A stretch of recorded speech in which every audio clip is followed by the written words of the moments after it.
So I've been thinking a lot about the Trump administration, what they're calling an investment in Intel, and it's such a big shift in how the government relates to the economy and the companies that I want people to understand it a little bit more. So just some background for people. Intel is a chip making company. Unusually, they both design and manufacture chips, and the manufacturing happens largely in the US, which is also very unusual. And they really dominated the PC era. I mean, maybe some of you remember like the Intel Inside commercials, but they pretty much were asleep on mobile, and they definitely lost out on AI. So big company, very well known, but certainly fallen behind in competitiveness. The key part of the whole equation is that they manufacture, which is very unusual. Most chips are manufactured now in Taiwan, and the idea of US chip manufacturing has basically been dying with Intel. So the Biden administration, when they made their CHIPS Act, it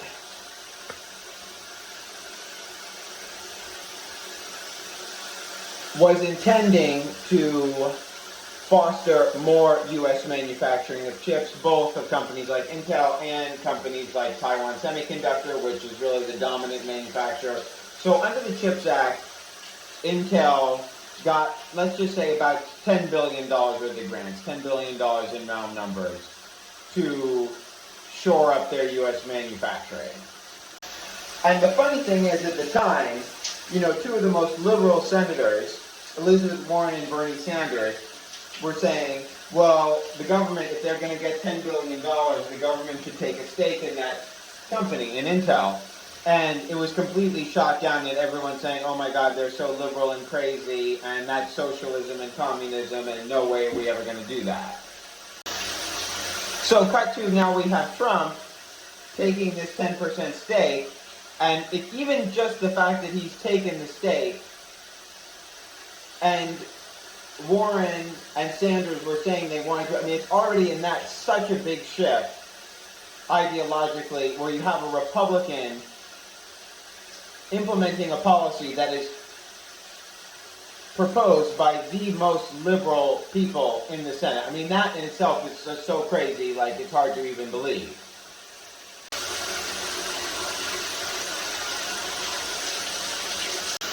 So Trump in the past, he's expressed an interest in creating a sovereign wealth fund, like countries, the Gulf states, Norway, Singapore, they all have these sovereign wealth funds where they take sort of government revenues, typically from natural resources, and invest it. I mean, Norway has about $2 trillion in their sovereign wealth fund, and they do quite well with it, and it's actually quite famous in the investment world because it's such a large amount of capital. So Trump has really eyed this model as something that the U.S. should have, and he wants the U.S. to have, and it's going to be, of course, the greatest one in the world, et cetera, et cetera.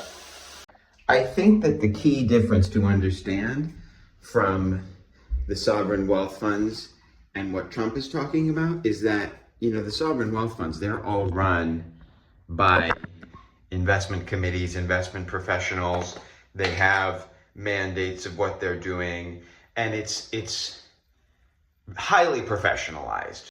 Whereas this is more just something that's being run out of the Oval Office with a very small group of people who, Howard Lutnick has worked in a bank, Besant was a fund manager, but these people were not hired to run investments for the US. They hired for other jobs.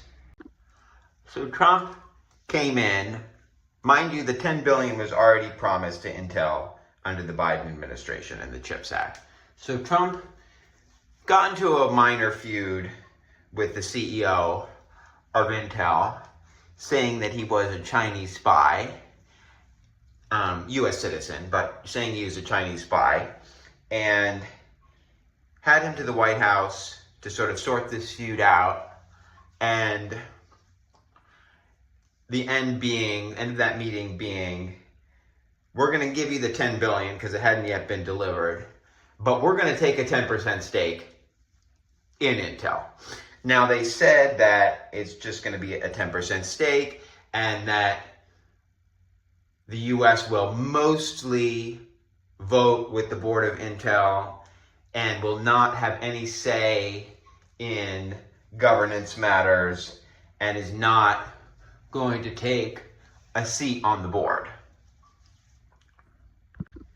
This is so obviously ridiculous, honestly, because you can say that you're not going to be involved in governance decisions, but if you look at Trump and his history of getting involved in things, it's very hard to believe that he's not going to be calling up the CEO and saying you should do this or that or else. Now you have a situation where the US is going to own 10% of a major tech industrial company, US company, and at least purportedly is going to be passive in its ownership and management of this $10 billion 10% investment. And again, this kind of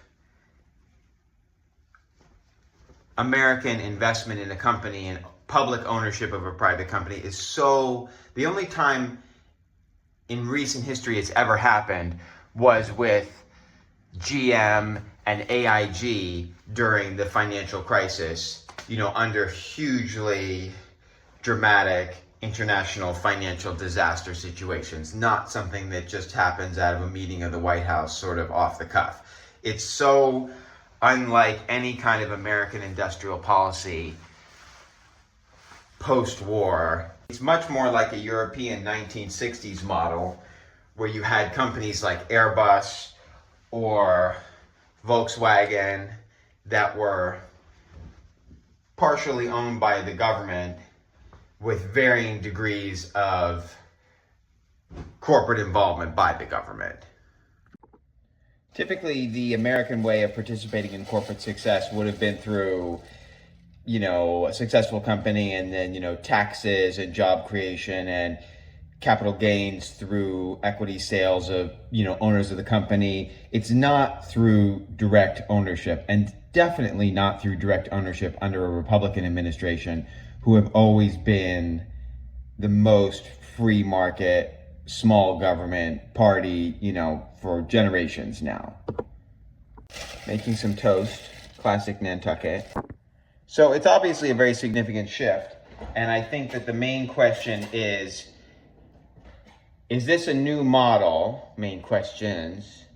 And how active is the government going to be in their corporate oversight of Intel? What Intel really needs right now is customers for the manufacturing business, because actually the chip design business is, not thriving, but doing okay. The manufacturing business is only lost $13 billion last year. I mean, it's like, totally faltering.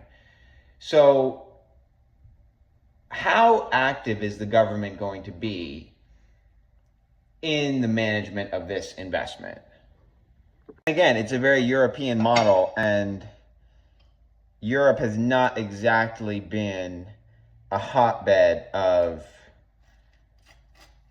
corporate innovation in the past, say, 30 years. So I wouldn't look to that as like a great model to be copying. That being said, the cases where it's worked better, say like Volkswagen, the government has been very hands-off in the management of the company and of their investment in the company. So that's what it comes down to, I think. How active are they going to be? Is this a new model? And what does this mean for the sort of divide between, like Trump and et cetera over here, and then Warren and Sanders over here? I mean, what is this? What is now the divide of, corporate policy, Republican, Democrat, populism around corporations? I mean, it's actually like so interesting. Anyway, what do you think?